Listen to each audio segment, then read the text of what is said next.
Hey, how's it going today? Thanks for coming to my YouTube channel. Today we're going to be taking a deep dive look into the Ibanez AM73B semi-hollow electric guitar. Hey, if you like this content, go ahead and click the like button and subscribe to my channel for all of my content. And we're going to go ahead and dive in. We'll see you up top. All right, and we're back. So let's just take a quick look at the physical features of the guitar. According to Ibanez, the wood is linden. And I have really no familiarity with linden, but it's a very nice looking and feeling guitar. It looks to be a one-piece top construction, sides and back. I just can't see any seams or glue marks here. We have a set-in, glued-in neck, and hard to see where the scarf joint is. I can't see any visible signs of the scarf joint, but there's like a dark stain right here. So that could very well be like where the scarf joint is. I just can't perceive where it exactly is. I'm assuming that it is because of the angled headstock on it. We have a nice black binding that goes all the way around the body of the guitar, and we have the binding also on the neck. We have white dot inlays. We have a 22 fret neck, 25-inch scale length. We have 43 millimeter width at the nut, plastic nut, kind of cheap feeling plastic nut to be honest. Tuning machines are these just generic, they don't have any name on it or anything, just a real cheap tuning machine. Whether they hold tune or not remains to be seen. We have two push-pull, they're not splits. This is just regular volume and tone, and a three-way toggle switch right here. One thing that caught my eye with regard to the bridge, this is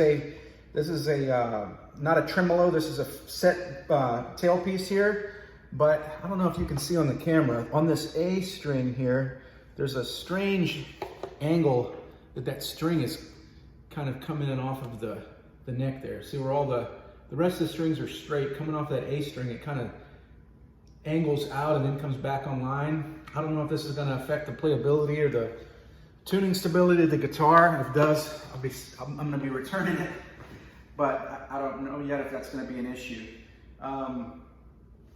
Obviously, we have the two F holes here. We have a solid piece of wood sustain block that comes through the center, and then the side cavities are hollow.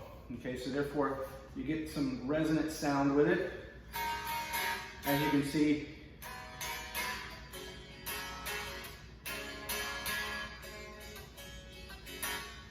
it's a pretty resonant guitar without even being plugged in. On the strap buttons, I found that this is kind of a strange location for the strap button. One being here on the back of the guitar, and the other one being like in the typical position here.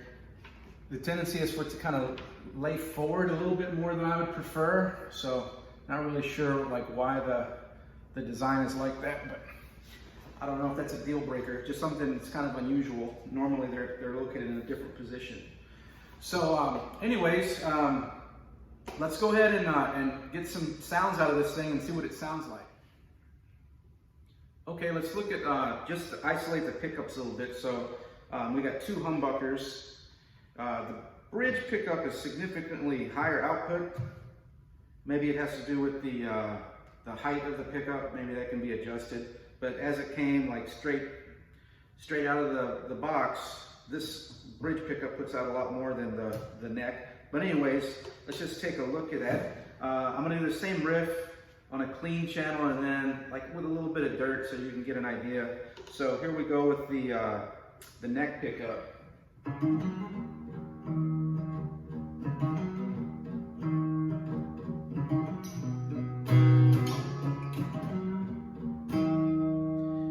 Now middle, so we're running both the neck and the bridge at the same time.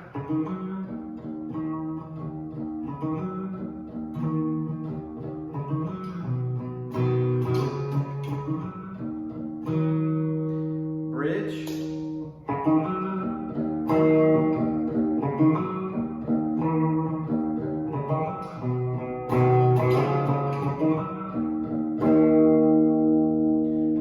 So hopefully you could hear the difference there. Like when I switch to the bridge, it's almost double the volume of the output. Let's listen to it on a little bit of a dirty channel.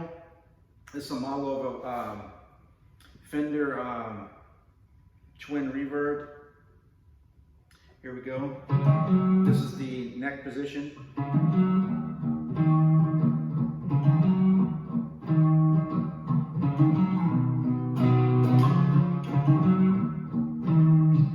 Middle.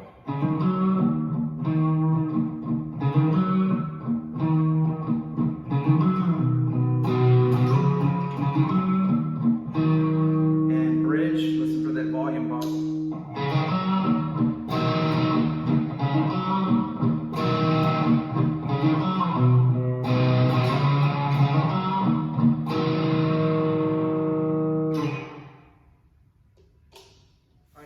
Some clean tones and maybe a little bit of dirt on this looper pedal here.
Some clean tones.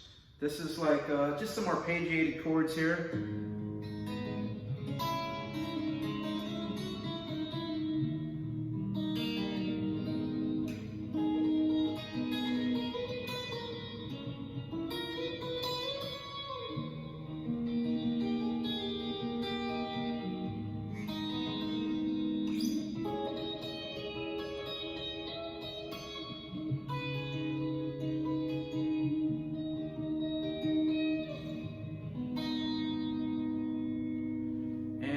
Let's see how it sounds when you strum it.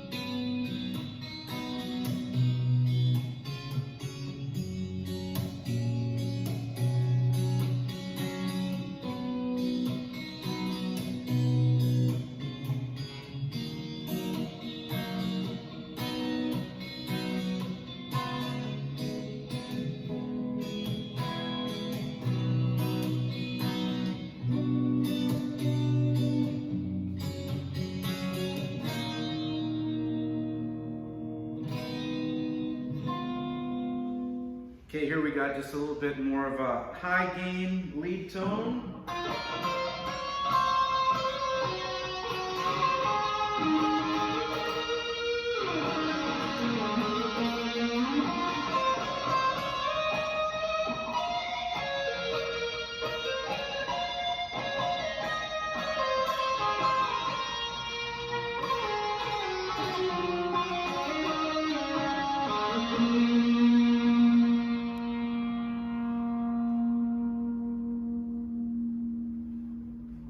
Sustain. More high gain, the obligatory eruption tapping. Here we go.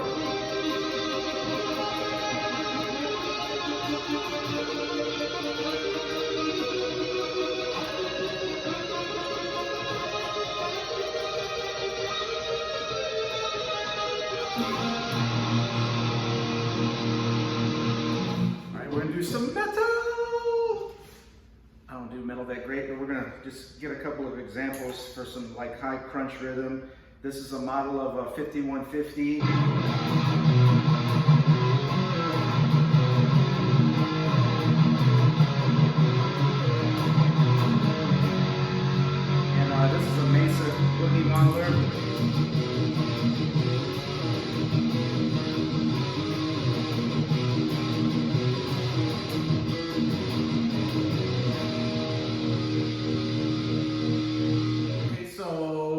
going to give you my opinion, overall thoughts.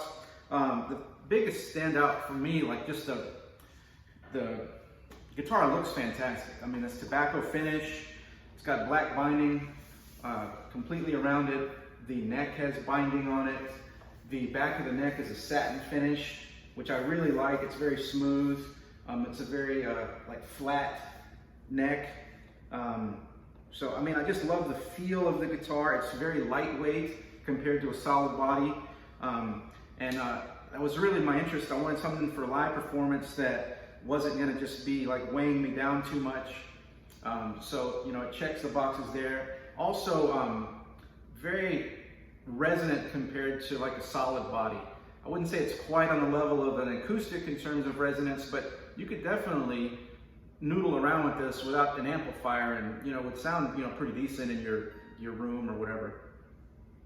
And I was hoping to find something that would bridge the gap between an acoustic. I play a lot of clean tones and strumming chords on acoustic, and also some lead tones as well. So I was hoping to find an instrument that I could kind of achieve both of those without having to switch instruments all the time. So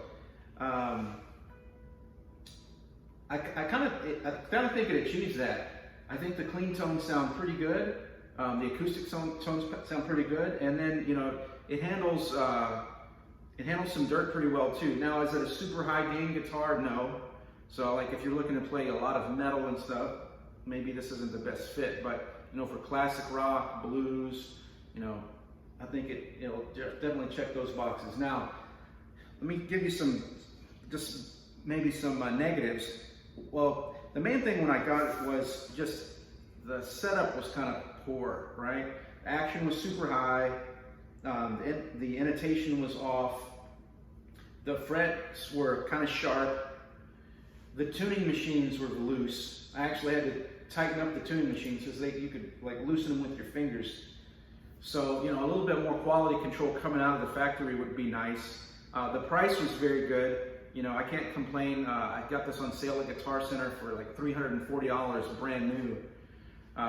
So I guess at that price point, you're not expecting a really high-end setup and everything, but just be prepared if you're going to get it, that might be something that you might want to do yourself, or pay for a setup, and then you'll get to be playing pretty well.